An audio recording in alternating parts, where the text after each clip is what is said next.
Good morning, precious people. Thank you once again for tuning in and listening to me. Now, this is going to be quite a long video, and it's up to you how you listen to it. If you listen to it all the way through, brilliant, thank you.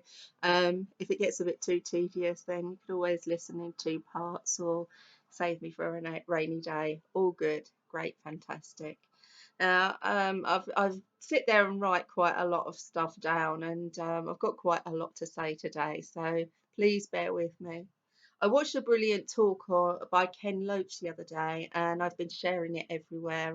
A lot of what's said is what I'd already said in my last video, before I'd even seen his.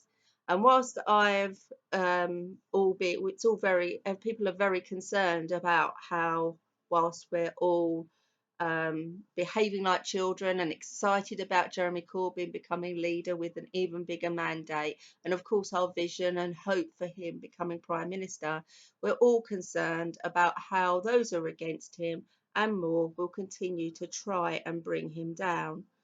And that aside, the additional exciting thing is that we all seem to be singing from the same hymn book right now. We can see the story playing out before us, given the history of politics and how this has historically ended not so well. So it's time for us to all gather and make sure that it does play out very well this time and does end with the changes that we so desire and deserve happening. Wherever there is someone challenging the status quo, there's always going to be those who will undermine that. And this is how we know for sure that it is genuine. If they had nothing to be scared of, you can be sure that they wouldn't even be bothering to be going to these lengths to stop the momentum of change. Ken Loach in his video talks about really big events in the past that determine the world and we live in and determines how we live today. It is exciting that people are thinking about future visions because it's a rarity in itself. Usually people are stuck in how it is and how terrible without any hope for the future. And by the law of attraction, all thoughts like that can do is create more of the same. And we have to be aware of that and keep on this high and not let it go to the back burner and not become complacent. Right now, people are also questioning, what can I do? And that's a big one because generally, until now, people didn't think that they had any power at all. Of course, many of us can't imagine what the future will look like with a continuing Tory government in power, and that's too frightening a prospect. And when people fear, they hide away in their shells and take no action, and so they remain stuck. But when we look at the future with Jeremy Corbyn as Prime Minister, our faces brighten. And that's the Corbyn effect, I think. And that's one we should use to describe this and hope that that sticks. To come with the type of challenges and changes that Jeremy speaks about. It's something that history has shown us that whatever the future, Jeremy will continually be tested and challenged. And that's a sad part of this, that that part is causing fear in people. And like Ken Loach, who can remember how historically this has played out, we need to consider the extent of the opposition that we face if we are serious. And as Ken Loach said, that it's a big journey that we are all undertaking.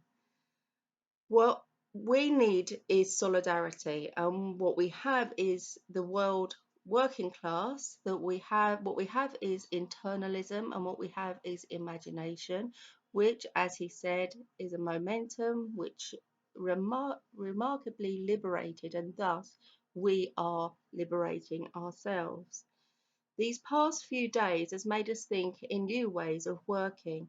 We've got a huge amount on our side, and also where there is the negative reminders of how things have played out historically, we've also got a story on our side. We have history on our side because we can use that to do everything right this time. We are moving from self-denying generation and moving into a great phase. It's time to stamp on their need to attempt to criminalise people by calling us names of history like Marx and Trotsky's. As Ken Loach said, they don't know what these words mean, but we do. And these are our strengths, not our weaknesses. This means a big change, and that's a good thing, isn't it? And it's going to take for the people to continue to boost Jeremy and energize him, because remember, this man is doing all of this for us. What we do know is that all who are joining Jeremy Corbyn's rallies have joined Labour to vote for him. The reason for that massive following is because many of these good people have suffered, and that's the facts. Whilst consistently, Jeremy has actually matched the various tests he's faced head on and with grace. We must make people aware, as I myself again have been involved in another debate, this time about communism. As we know, Jeremy keeps being labelled a communist repeatedly, and many who don't know about political agenda buy into this. As I said in the debate, it's easy to label people by a political agenda, just as it is to label, instead of labelling members of ISIL murderers, they will label them Muslims. And that's what the system wants you to think, even needs you to believe. It uses media agenda to do that, and it's communists, not murderers. When we're talking about communists, we're not saying it's communists that are evil. We're not saying it's murderers. We're saying it's communists that are murderers.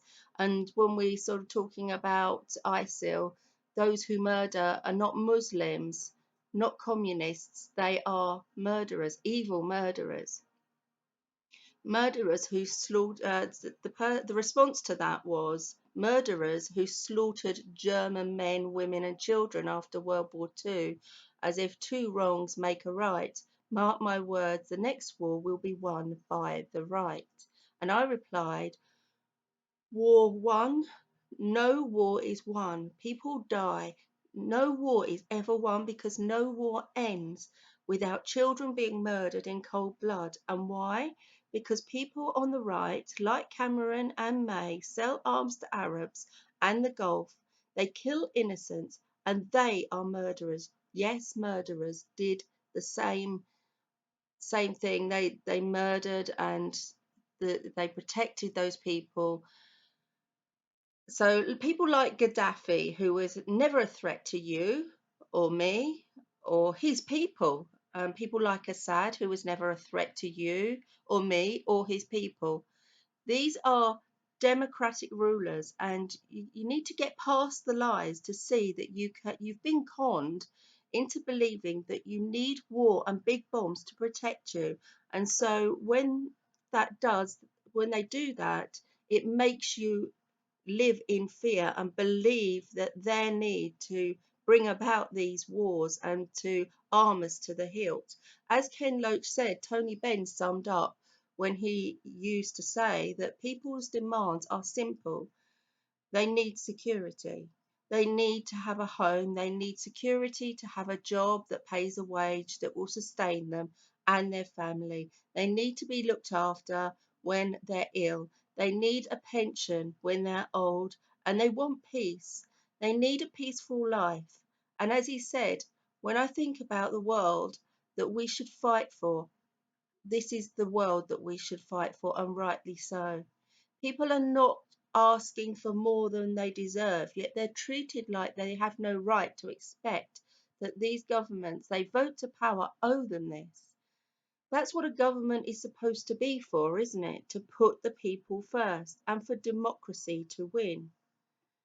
When there are winners of any election, take Brexit for example, there are always going to be those who don't want what was democratically voted for. I see that they are now trying to overturn Brexit in the High Courts. The government is now being forced to release secret arguments for triggering Article 50 ahead of this anti-Brexit legal challenge. The challenge has apparently launched a legal bid requiring the government to get assent from the Parliament before triggering Article 50. The documents, which have now been released, give an insight on how the government seeks to quash the cases. They show government lawyers intend to argue that it is constitutionally impermissible for the devolved regional parliaments or Westminster to be given the authority to decide when and how Article 50 will be triggered.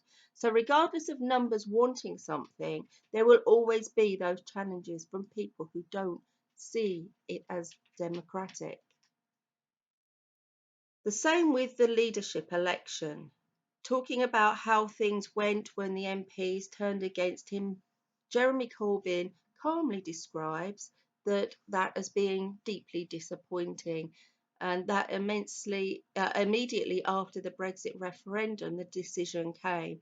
Jeremy said he wished it had gone the other way, but it didn't. And again, we see how he copes with disappointment calmly, which could to others appear that he didn't care. And in my opinion, this is half the problem with people. They're not used to a calm demeanour and they don't equate calmness with having enough passion. But the people see the passion. Jeremy went on to say, in regards to MPs' resignations, some resignations they were planned, and one dismissal was of Hilary Benn because he had confirmed that he was actually organising the resignations. That for me, I think, must have been incredibly disappointing for all, especially where Tony Benn, Hilary Benn's father, was all about equality. I remember my stepfather talking about his vision as being more like communism. And it's sad that given to the that giving to the lower sector to boost their lives is seen as that. Because in my world, if you tend to the small plants, you get a garden of beautiful blooms. But if you tend to only the strong plants, you get a few strong, beautiful looking flowers, with the rest struggling with the weeds around them. I personally believe that they used Brexit to attack Jeremy the way they did. Jeremy asked Hilary Benn, why would you want to remain a member of the shadow cabinet? So then came the resignations. And as we know, a large number of people followed, and I have said before, like rats on a sinking ship, most saying that they would not serve at any capacity. And then there were threats saying, well, then because you don't want to, you don't do what we want, you can't lead the party. Jeremy then said, well, I can and I will. Now, that's a strong leader right there. He sticks to his guns and he is doing what we want, not what they want. One thing we do all agree on, or most people, normal people, is the people want to live in peace. So, question, what should we do to sustain that and make that happen? And how do we sustain the environment where MPs are pushing through fracking under national parks? We know all about sinkholes and the terrible damage that that does. It seems that there's a whole bunch of governmental bodies willing to continue to ruin the environment, whilst Jeremy wants to put in policies which will preserve it. We need to get others to wake up to the dynamics of higher dimensional living that includes protecting the world that we live on. In an Owen Jones interview, where Jeremy was interviewed before the leadership challenges, Owen Jones described all that has been going on within the Labour Party as being a seismic event in politics since 1945. Questioning him on the sustained pressure he was under, Jeremy responded, "You're reading too many newspapers." This is half the problem, I think, anyway. People do read too many newspapers and all the rubbish written within, one which we're waking up to. And whilst it's true and obvious the pressure that's being put upon Jeremy, his response is, what pressure? Newspapers do not tell us the truth, and that's what I will repeat this same thing again and again. We must stop reading into anything that's written, and we've got to read it with skepticism and listen to the people speak for themselves. YouTube is a great medium to watch individuals speak and to learn about who they really are. One thing we do know is the Labour Party has faced a crisis. There's been a huge amount of stuff for Jeremy as one individual to cope with. But look at how well he has coped. There's just been so much, and he's coped with it so well. He always appears to be so calm, and as always, he has replied as he does, very calmly. Even in the face of being challenged, and I myself believe that this is the best approach to bring about change in the world and to learn about people. You cannot learn much from the typed word, but watch their responses when under pressure, and you learn a lot about that person. Some run from being rejected, some attack, and some become abusive. Those people don't like to feel the experience of being abused back, but they are quite happy to dish it out. They don't like you being popular, and that's what upsets them. And for me, I'd rather stick to friends that know me, and I like who I am. Thank you very much, and I'm grateful for the friends that are true friends to me. And I don't need hurtful people in my life. But Jeremy can't just block people, and so he remains magnanimous in his position. There is a true spiritual man right there. In the Owen Jones video, Jeremy said you have to think about what you're doing and why you're doing it, but also recognize that public pressure, political pressure, is something you're going to have to cope with. But real pressure is when you don't have somewhere to live. You're going to have mental health crisis. You're going to end up homeless. You don't know if you're going to get into a shelter at night. That's real pressure. And he said that he meets with people all the time around the country who are leading a totally marginal existence and have no idea what their future is, and they can't even think beyond tomorrow. And I think that if you're in public life, he went on, that we're paid by the public. They have expectations on us, and of course that's correct. But also, just think about the pressure other people around created, often by current government policies. Now, that's where this man is so different. He thinks about the people, he wants change for the people. And this isn't about getting power other than to do the job in hand. It isn't about being in top job, it's about being able to put in the policies that he speaks of. And as we know, Jeremy has now appointed new shadow secretaries of state, and they have, as he said, worked amazingly well. Angela Rayner stepped up as Shadow Education Secretary, amazing lady doing an amazing job. Barry Gardiner for Energy and Power, now tackling the fact that fracking under national parks has got sneaked through. And as I've said, Labour under Jeremy will be completely against fracking. Richard Bergen for Justice, who has said that he wants to tackle the fact that thousands are unable to access the justice system due to cuts to legal aid and more. And there's just the few who have stood out to me so far, all equally doing a great job that I can see so far, keeping what might have been a sinking ship afloat, which is what we need. And this is what Jeremy should be praised for, and they should be praised for. He clearly knows what he's standing by and who's standing by his side. Explaining what Labour truly stands for, he said, an economy that doesn't cut public expenditure as a principle, but instead is prepared to invest and participate in the widest economy in order to give opportunities and decency for everyone. A welfare system that doesn't punish those with disabilities, but instead supports those with disabilities. A health service that is there for all time, without any charges and any privatisation within the NHS, and a foreign policy that's based on human rights, promotion of human rights, and democracy around the world. The fact is, none of us know what will befall us. None of us will know if we or one of our family will become disabled in our lifetime. We all know that we at least will become old, or if not, we will become very poorly before we pass away. Owen Jones spoke about how it was inevitable that if he became prime minister, that the media would demonize and attack Jeremy. And this is the same thing coming up over and over again. Everybody is so concerned about, these attacks on Jeremy and how people, the media twists what he said. Given this as fact, we all know happens. I wonder why people bother to read newspapers at all.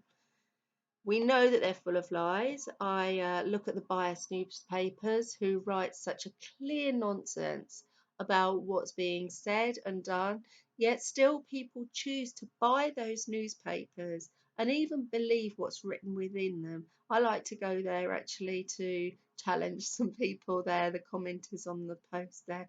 I do get horribly down arrowed on some of those posts, but I feel like sometimes it's necessary. We need to get our point of view over. I need to get my point of view over for myself when I talk about this here. That's what I'm trying to do, to at least try and put right some of the nonsense I read, which Jeremy himself calls seismatic undermining by the media lobby. Social media is clearly the way forward to get the truth, which we need to see and know it to be truth. And I'm shocked to see the level of twisting of words which occur in those papers and everything which seems to be, in every case, to back up an agenda, that of Zionism. And I will say again that Putin kicked out the Rothschilds banks and media from Russia. So now they see clearly what people are really saying versus what is being put out there to keep that agenda.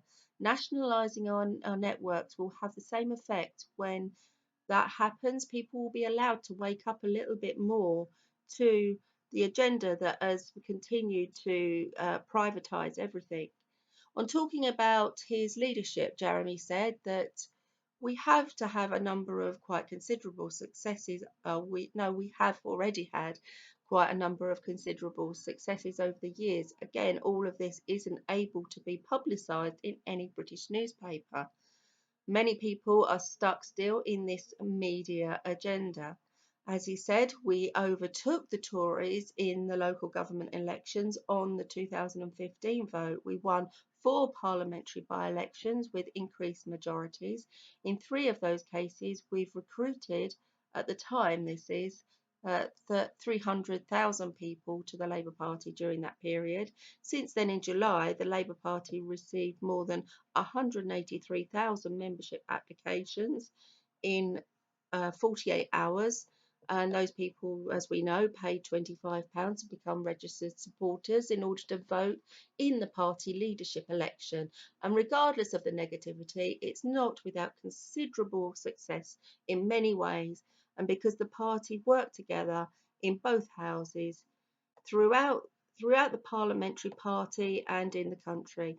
The party under Jeremy managed to defeat the Tories on a number of things, crucially working tax credits, in personal independent payments, and forced them to retreat on the catalysation of schools. As Jeremy said, it's clearly that the cooperation broke down. The Tories started had to have a field day, and so, as he said to his colleagues in Parliament, to think very carefully about what they're doing, that we have to defeat them on these little things, and that creates bigger changes. And as Jeremy said, I've seen from the LSA, it's the 83% of all that's printed in the media. It's either uninformative or, in his view, totally biased against him, and in some cases, ludicrously so. It is a cause for concern, he said, a cause for irritation, and that it's very hard to get a fair hearing from most of the media, but we have developed a very large social media following, which does reach out predominantly but not exclusively to the younger audience. Well, I can vouch for the older generation because I'm one of them, obviously there.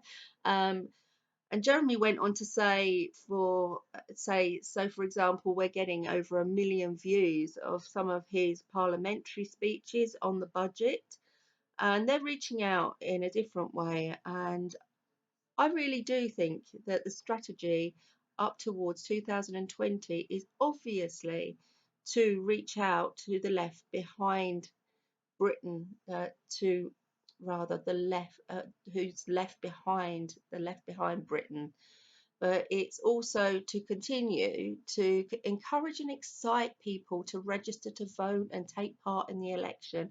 And here I have to say, he's reaching out not only to those younger generation, but also thousands of people like me who have become so disenchanted by politics that we haven't voted in all of our lives, or stopping voting knowing it would not change a thing, such as when Blair came to power. Nothing changed from the Tory government, therefore, things got a whole lot worse for the less well off.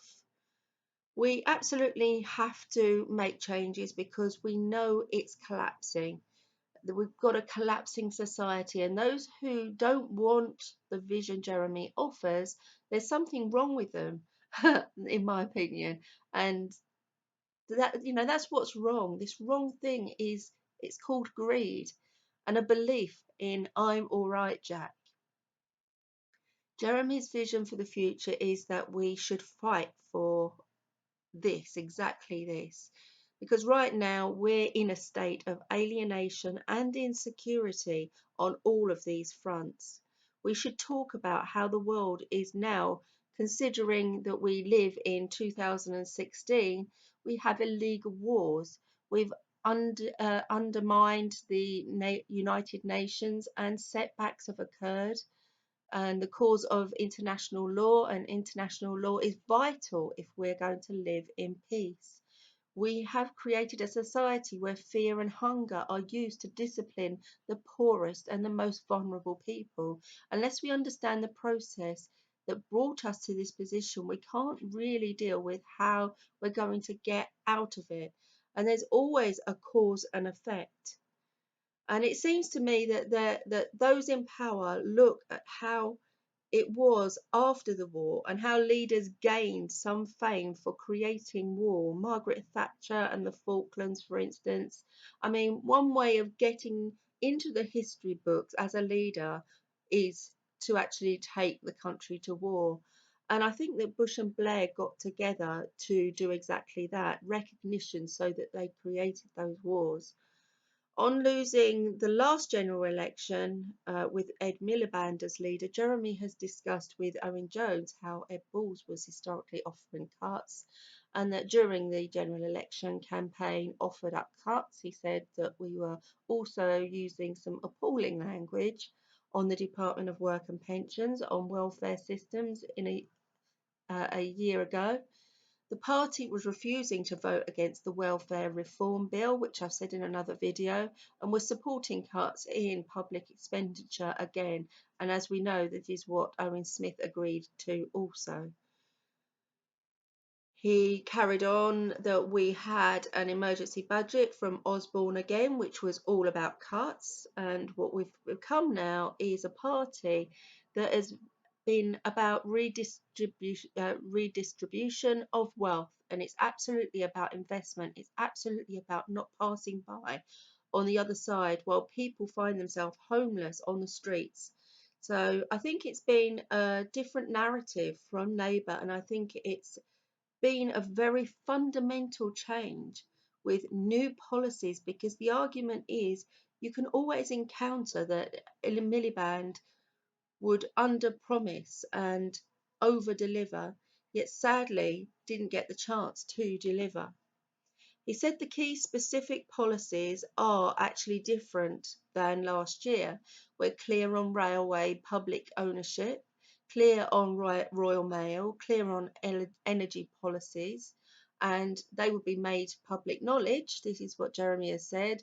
There would be a public participation, possibly complete publication, and he said they're discussing all of this at the moment with a number of interested groups, community groups and others, likewise in on energy policies, He said that we are wrongly characterized as trying to nationalize the big six. We were never trying to do that.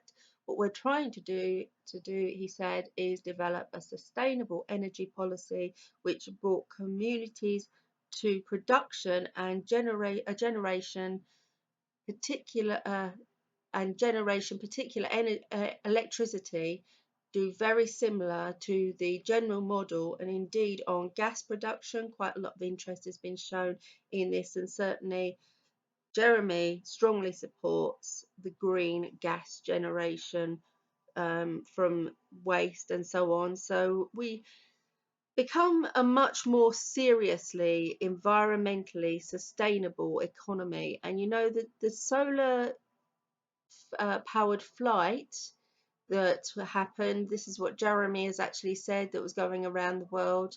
There, he said that there's a fantastic statement from the pilot which said, "We've taken this thing around the world. This shows what anybody, anywhere, everybody, everywhere can do about sustainable energy sources," which is a fantastic message. Well, amen to that. He continued that it would be a very interesting year on politics development, and part of the year has been taken up, sadly, with fighting within the Parliamentary Labour Party. But now the election is over, members they've got to realise that they have a job to do in Parliament opposing what this government is doing, but above all, promoting a radical social alternative. Now we know that actually previously where they failed to vote against austerity measures. I believe that that was a tactical vote to allow these things to continue, so that the poorer that we get, the more desperate we become for a Labour government. Now Jeremy is such an honest man, and this is what they don't like. They want people to suffer. These Blairite MPs were allowing people to suffer, so that it got to the point where we're begging for a Labour government. But the thing is, they don't have to do this. On housing, there are millions of people who are trapped on social housing waiting lists right now. The housing crisis varies across the country. One problem is lack of council houses, social housing programs, sector regulation with increased rents that people can't afford. First, Jeremy would invest in council housing. We know that that's one of his biggest policies that's going. He would repeal the Housing Act that has gone through, which includes pay to stay, in forcing local authorities in high cost areas to sell off their more valuable properties.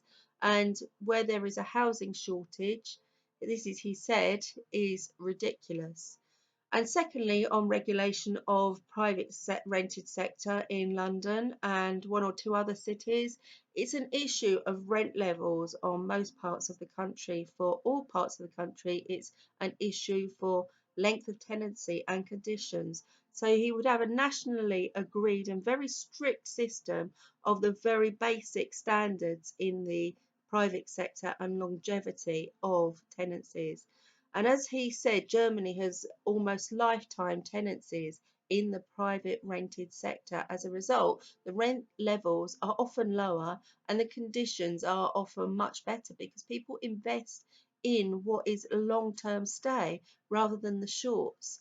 They'll do their places up, they'll do their homes up because it is their home.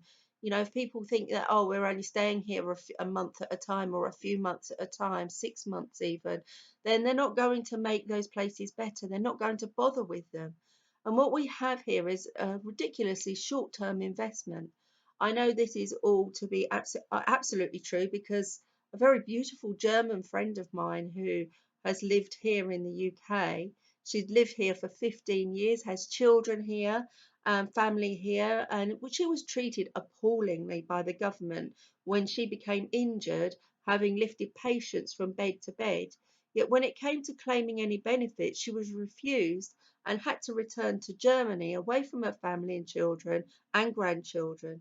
And now she's living in a better accommodation, which is more secure, but still She's been as good as kicked out of her house and this country because she couldn't work with her injury and thus, kicked out of the UK.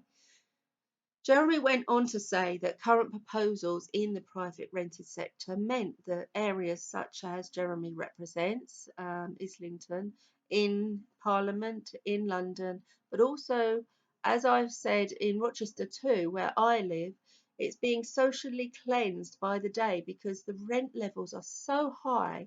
Anyone living there, unless they've got at least two incomes coming in, people can't afford the rent. So if you have a child, the issue with the length of tenancy was another factor in my having to vacate my last home.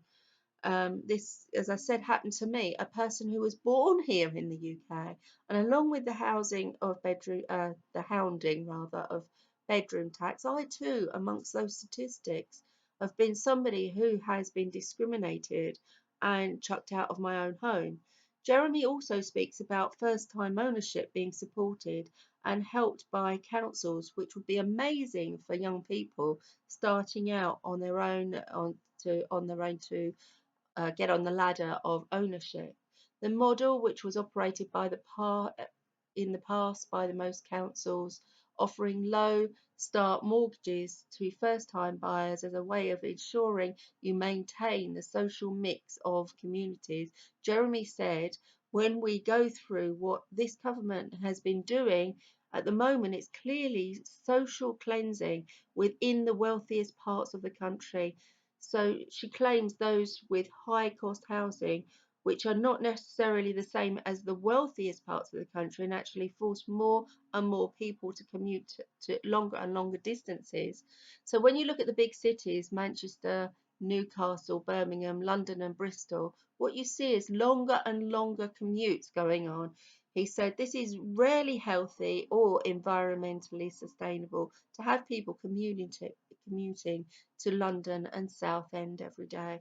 It's now predicted that in the next few years there will be more self-employment, and many people seem to like the idea of that independence, and some like the idea of being their own boss, but some don't like the insecurity. And Jeremy was one of the first Labour leaders to talk about self-employment action in his speech in a conference last year. After less than a week after being elected, he said we need employment policies that work for people in work as well as self-employed. And it's complicated, but self-employed people are often badly treated, grossly exploited, and can be worse off than people who are directly employed. But some of us like the relative freedom that self-employment offers. And I myself, I get direct payments, so I'm able to employ carers for my son so that I can get a little bit of time off sometimes, which is an amazing thing. But it also comes with a lot of paperwork, paying taxes, paying people's taxes. That's a big thing to do. So what he's talking about is setting up a workplace 2020, which is a national conversation about workplace rights, childcare rights, self-employment rights, and training rights that go with all of this, and the right of access to all benefits when you're in self-employment. The moment you are often discriminated against for work benefits when you're self-employed, and so that's what they're doing. They're putting in some training and help to allow people to learn how to deal with these things. The key area, though, is, as he said, is qualifications, training, and Jeremy has got that covered too. He said he's concerned about the quality of a lot of apprenticeships, and he visited a lot of apprentice training places. He's absolutely brilliant in every way. He's really covering every corner and every turn.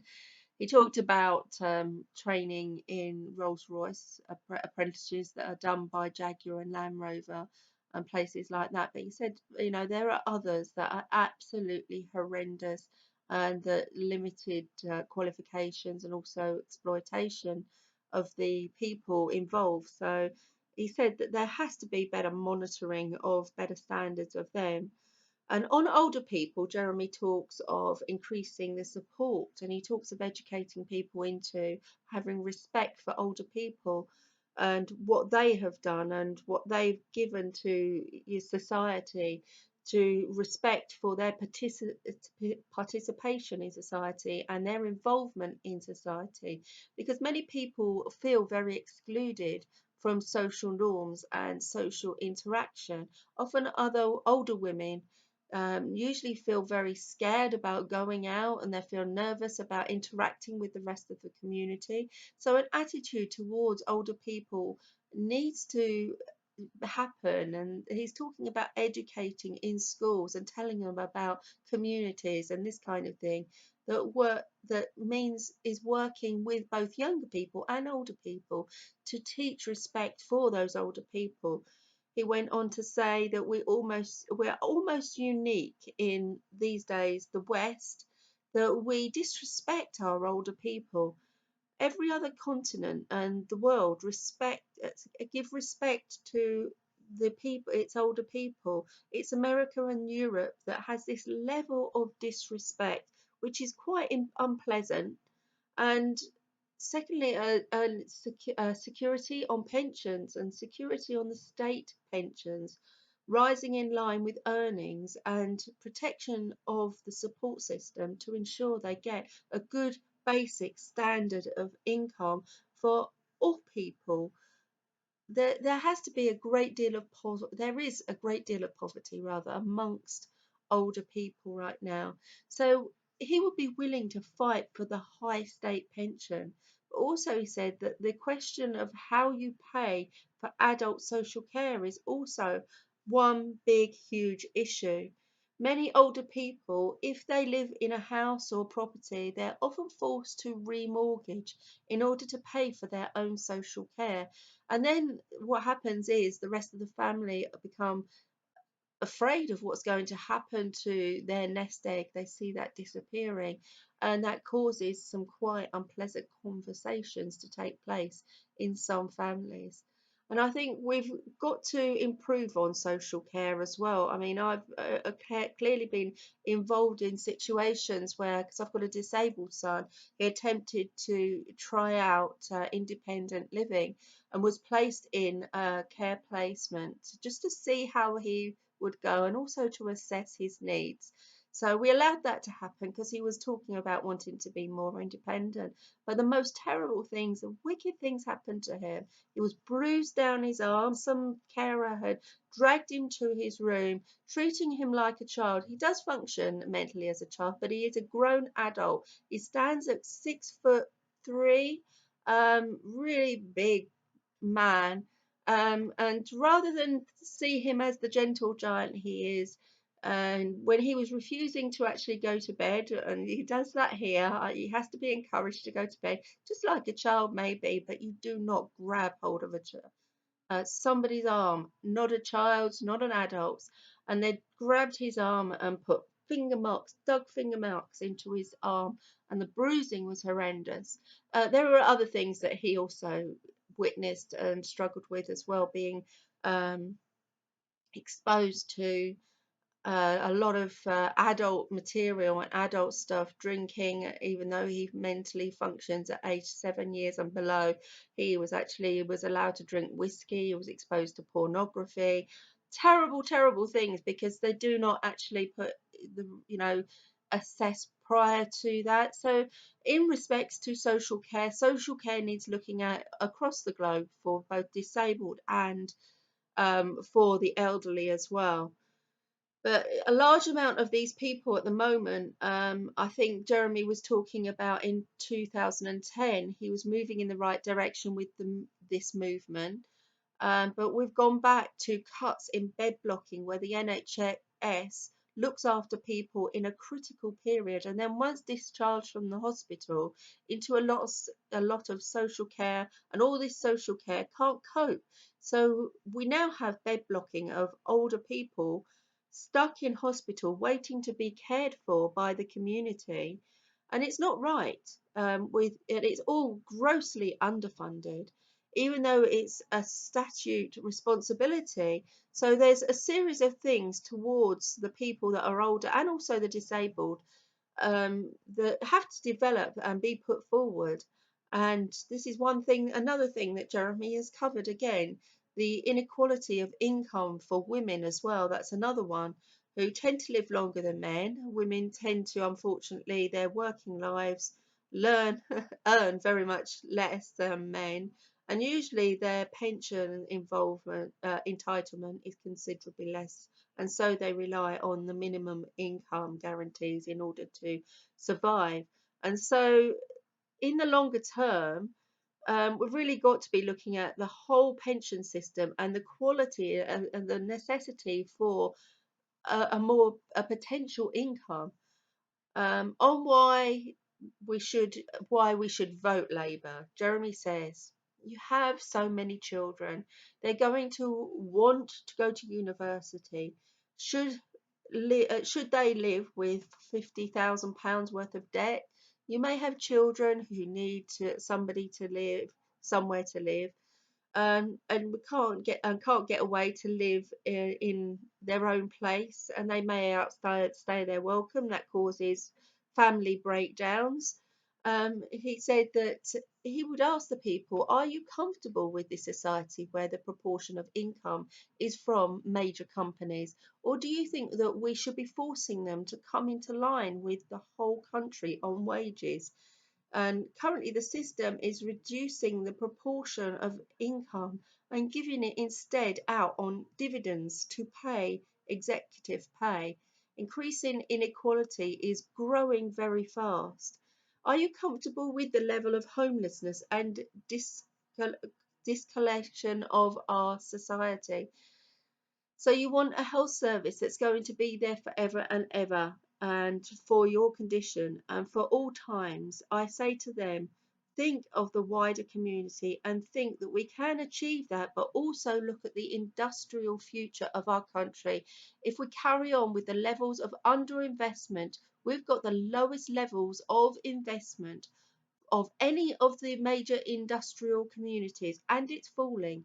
And we are going to be forever developing we're going to be forever developing high-tech equipment, high-tech ideas in match the university or other universities, and sending China to be manufactured, or we're actually going to have a government like that, that's got an investment bank that he's saying these are the greater ideas that he wants to put in.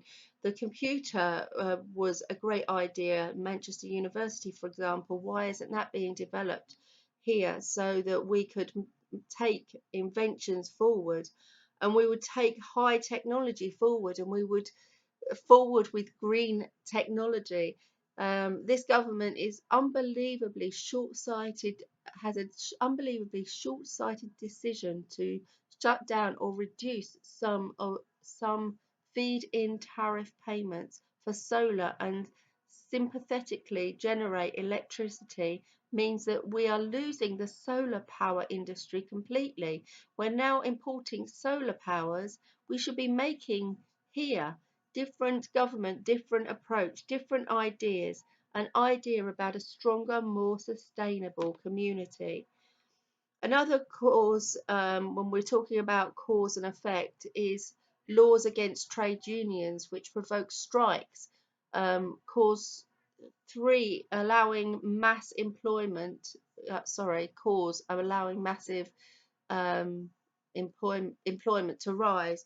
Why is that happening? Because there is so much depression and people losing their homes, unable to feed their families, going to food banks, suicide rates soar, people too depressed to work, and as Jeremy said, mental health systems in crisis. Another big cause is corporations have got their flexible workforce and profits, and greed becomes the motor that drives industry. Another cause are public assets are stripped to so the health service becomes a place for private healthcare companies. This is what Pfizer does. Owen Smith worked for Pfizer, and whilst lying and pointing at the Tories to blame, clearly he had lost touch with what is necessary to put things right. Clearly, we know that one man who has got it right is Jeremy. Another cause is using fear to influence. Another cause is the people having no control, where it's decided what that they go to war in our name. And then again, using fear influence people into believing that this is right for them and that they are in terrible danger of these terrible Muslims, inverted commas there. Another cause, we live in a society that is based on conflict of classes, two classes that works and sells its labour, and one that owns with finances, with political people that run it. And out of these causes comes effect, comes consequence. And the effect on smaller companies, family business is being taken over by bigger companies. The effect on families, which results in homelessness and divorce, children being taken into care. We need to understand the process before we can heal it. And it's become necessary to fight for those simple things like peace, love, and care, and kindness and understanding, being conscious and using the consciousness and being awake to the agendas offering out there on the media as truth, looking at the future as if it is to continue as it has been. It's worrying, but here it's at least half of the people of the UK are awake. We are awaking. We are we're fighting for a man of peace to come to power, not another man of division and war such as Donald Trump. I mean, Americans seem to be very much asleep. I just hope that if he does get to power, that Jeremy Corbyn becomes Prime Minister and that balances that out a little bit, and Jeremy will have some influence, I would hope, with Donald Trump and his hatred and division and wars. We need our media to fall into alignment with peace and with what the people really want. So why is Jeremy Corbyn attracting so much hostility? Well, as Ken Loach said, we'll go back to that. I think that many are recognising this is a historic moment. We have a leader who is going to, like Putin, restrict capitalists and the Rothschilds' power and agenda. He is going to say to the capitalists, get out of the health service, get out of the transport system.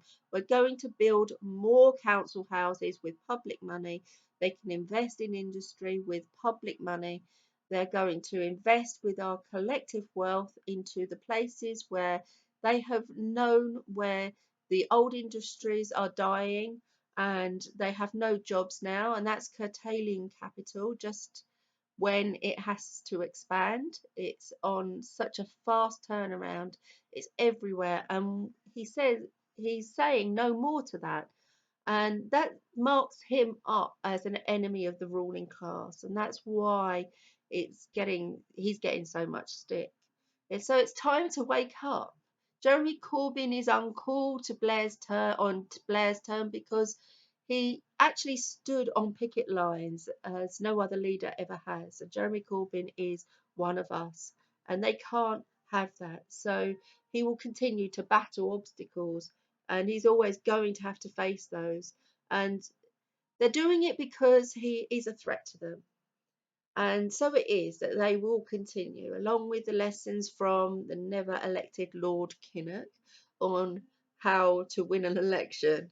That's a kick in the teeth, where we also remind ourselves about where he was during the miners' strike and how now, here we are in 2016, the promised pensions for the miners has basically vanished under the current government. It makes you shudder at how the Labour Party how the Tory party has now been able to impose so much wickedness on people. A carbon copy of the Tories, the Labour Party became that, um, and this government has done so much harm. A real Labour Party is what's needed right now. That is the antidote. A true, honest Labour Party that is what's needed, because the people are not stupid. The people no longer trust in these historic Labour leaders and all their sneaky, conniving lies, the Blairites. We're awake now, and they're still treating the people like unevolved stupids, whereas Jeremy Corbyn has respect for the people. He's honest with it, and he will say it as it is. And I know many are worried about the calls for unity because these liars and backstabbers are amongst those, and they've shown themselves up to be exactly who and what they are. Leopards don't change their spots. Jeremy Corbyn is going to win, and we will make sure that he will win. And the question is, can he win with these backstabbers, the same who supported the purge of the members? I would say no, sadly, no, because these people are just going to continue from the inside and bring about more opposition. Things need to change. We need a purge of them. These people agree with a man who willfully led us to an illegal war, caused thousands of deaths, and everyone said at the time, many people here will have been on that march, 121 million or 2 million massive march here and across the world. And there are the same cabinet that these are the same cabinet that took the decision to fight that illegal war, and they're going to keep standing by their own words and their man.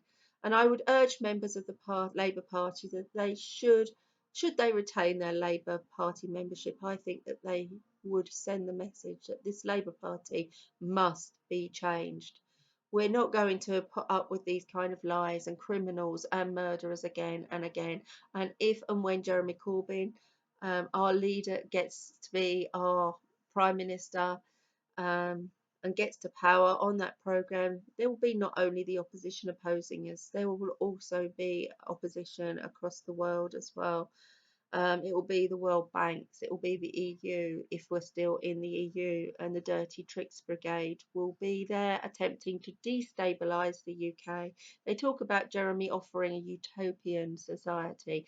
If we want change, we cannot take the easy road, the road less travelled. We have to go along that bumpy road.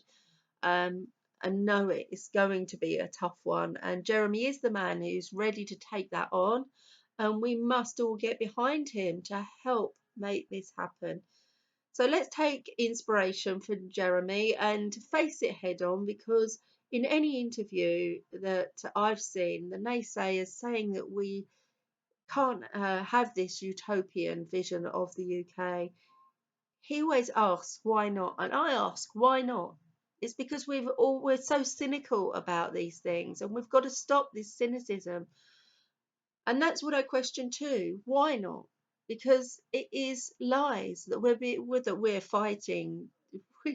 We're not getting past these truths when we're still asking, why can't we have these, societies? Why can't we be happy? Why can't we have, our country similar to many of those in Europe? It is lies, and we've got to get past those. And it's time for truth to be won outright and dispelled all of the underlying fear-based stories that people have been taught in order that they will continue to vote for more control, to be watched, to have cameras all over the country.